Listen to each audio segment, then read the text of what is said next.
The chair moves that the committee adopt the articles of impeachment against Warren Kenneth Paxton, Attorney General of the state of Texas, as embodied in the draft resolution, and direct the chair to file that resolution with the chief clerk of the House. The clerk will call the roll. Chair Murr. Aye. Vice Chair Johnson. Yes. Representative Guerin. Yes. Representative Longoria. Yes. Representative Spiller. Aye. Ken Paxton there, the AG down in Texas, is up for impeachment. Oh my God, who could be doing that? The Republicans run the government down there in Texas. Oh, it's government. It's a Republican on Republican infighting. Maybe this is actually a good choice though, because Ed Krasenstein did point this out. He's looking at 20 articles of impeachment against him because of all of his corruption. I guess they couldn't hide it anymore, or maybe there's something else going on between some of these folks. Here's some of the information.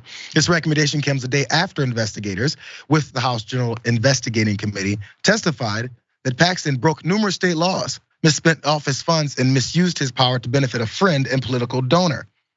The committee surreptitiously authorized the investigation this spring. Now, I'm sure many Republicans would have you believe that the corruption is coming off from Democrats and that they're the ones trying to destroy our country. When things like this happen right in front of your faces and it's talked about, are you logging this? Are we making sure we understand what's going on here? There's more though.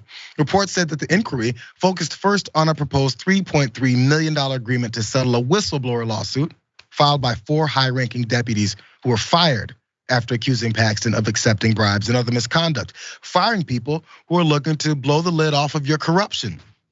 I guess it's pretty American and they're okay with these types of things. So lastly, according to the Texas Tribune, many of these allegations against him were well known before Wednesday, but the committee decided to hold a rare public hearing to reveal the wide scope of the committee's investigation into the state's top lawyer and a member of the ruling Republican Party. Maybe this is an indication of the reasons why it came now, because look, everybody's asses are on the line. Paxton was calling for one of these drunk state representatives to step down. In case you missed it, here's that.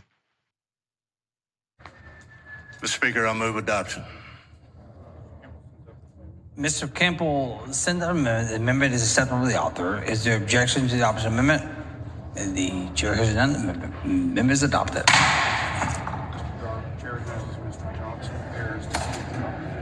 The chair recognizes Mr. Johnson of Harris. Mr. Johnson of Harris to speak in opposition to the bill.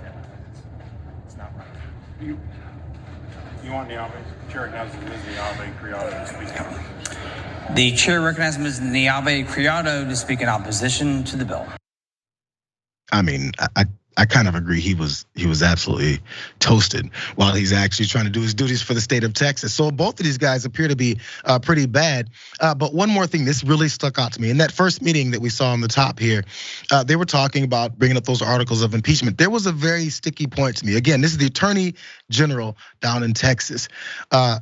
Think about that, how he's the head law enforcement agent, let's put it that way, for Texas. Yet this is the way he felt about the rest of law enforcement. Let's go to this next slide. He said he did not want to use his office, the OAG, to help the feds or DPS. Hate to interrupt you. Did you just state, I want to be very clear, that the Attorney General for the state of Texas said he did not want to use his office to help law enforcement? That is exactly what was relayed to us. Okay. Adrian Lawrence, the Attorney General of the state of Texas, said, I don't want to use my office to help any kind of way with these filthy law enforcement officials. Sounds like a criminal to me. Yeah, I think that we've known for quite some time that Ken Paxton is a little bit on the fringe of the law. But of course, that's why an individual like him would rise to AG. And now he's being called out by his colleagues, which honestly, this is just messy on messy, because when we see Republicans actually turning on other Republicans and turning them in for their criming, that's when I would think we were seeing the second coming. But the reality is what we're seeing is comeuppance. We are seeing a Texas GOP, at least in the House, that are tired. They're tired of Paxton's nonsense. So I am not shocked that they are calling him out and calling him in, as far as I'm concerned, because essentially, if you are engaged in any kind of criming, misconduct, abuse of office, you can only go so far before people across the board are going to be tired of you. And Paxton apparently thought that he was the second coming, and he didn't realize that, hey, people are done with your nonsense. Can we? I always like to mention sometimes, and maybe it should happen with every one of these stories. Why do these damn libs always keep talking about the corruption and the backward nature of these politicians that I guess maybe their supporters don't really know? You should know that they don't have the focus on what it is that they're telling you about. The lies are constant. I feel like I say it at the back of every one of these stories. Think about what it is that they say to you versus what you're seeing that they're doing. And then after how they're responding to it and who it is that actually has to get them out. And if it wasn't for these other Republicans who are probably mad at them for other things, maybe their corruption is gonna be on the line, they wouldn't do anything about it either. It's all a power grab. It's all positioning to get more of that power. This guy said the law and order party, the party that says, I can't believe these damn Democrats keep letting all these criminals out in the streets. I can't believe that they're lessening rules on how long people can be in prison. We're the law and order party. Punishment, punishment, punishment. But when it comes to them, there's no such thing. Never heard of it. Until their asses are on the line. Then it's time to punish somebody else. They're all drunk, they're corrupt. And these are things that usually people say about politicians in a general sense. Literally, we got a corrupt AG and drunk ass representatives. While Texas citizens are shooting each other up, and then every time someone asks them to do something about it, they go, "What? Why would we do that? You gonna pay me or something?" Right. I'm tired of these folks. No. By the way, there was a video outside of his office of something burning in a dumpster.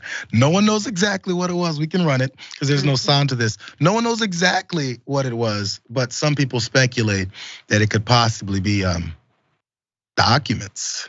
And the thing is, you would think that was pretty egregious to just burn documents in the AG's dumpster. At the same time, number one, given how just audacious he is, he ain't above it, number one. Number two, he's up against the ropes right now, so I wouldn't be surprised. But also too, just it is so incredibly audacious for him to take this path. And I love though how I think the AG's office has come forward and say, oh, it was a woman who threw a cigarette butt in there and she's been charged with X, Y. It's like, okay, sure, whatever. I don't believe you. I always wondered, the governor here, Greg Abbott, who also has his own issues, he has yet to come to Paxton's defense. He declined to comment. Yes, he's been so quiet. It's so weird. It's almost like a school shooting happened or something. He's as silent as he is then.